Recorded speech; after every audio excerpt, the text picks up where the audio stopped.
ಇವತ್ತು ನಾವು spicy grilled chicken roast ಹೇಗೆ ಮಾಡೋದು ಅಂತ ನೋಡೋಣ. ಈ ರೆಸಿಪಿ ತುಂಬ ಟೇಸ್ಟಿಯಾಗಿರ್ತದೆ, ಸಿಂಪಲ್ ಕೂಡ ಆಗಿದೆ. ಲೆಗ್ ಪೀಸನ್ನು ತಗೊಂಡಿದ್ದೇನೆ. 2 ಕಪ್ಪಷ್ಟು ಕುದಿಯುವ ನೀರಿಗೆ ಶುಂಠಿ ಬೆಳ್ಳುಳ್ಳಿ ಪೇಸ್ಟ್ ಹಾಗೂ ಉಪ್ಪನ್ನು ಹಾಕಿ ಚೆನ್ನಾಗಿ ಮಿಕ್ಸ್ ಮಾಡಿ.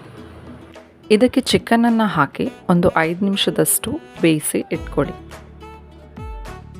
ಈಗ ಒಂದು ಪಾತ್ರೆಯಲ್ಲಿ 1 ಕಪ್ನಷ್ಟು ಮೊಸರು, ಚಿಲ್ಲಿ ಫ್ಲೇಕ್ಸ್, ಶುಂಠಿ ಬೆಳ್ಳುಳ್ಳಿ ಪೇಸ್ಟ್,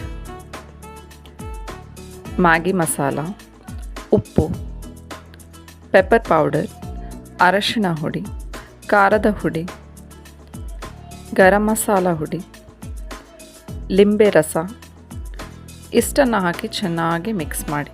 ಬಿಳಿ ಎಳ್ಳನ್ನು ಹಾಕಿ ಒಂದು 5 ನಿಮಿಷದಷ್ಟು ಹಾಗೆ ಬಿಟ್ಬಿಟ್ಟಿದ ಗ್ರಿಲ್ ಪ್ಯಾನಲ್ಲಿ ಚಿಕನನ್ನು ಲೋ ಫ್ಲೇಮಲ್ಲಿ 5 ನಿಮಿಷದವರೆಗೆ ಫ್ರೈ ಮಾಡ್ತಾ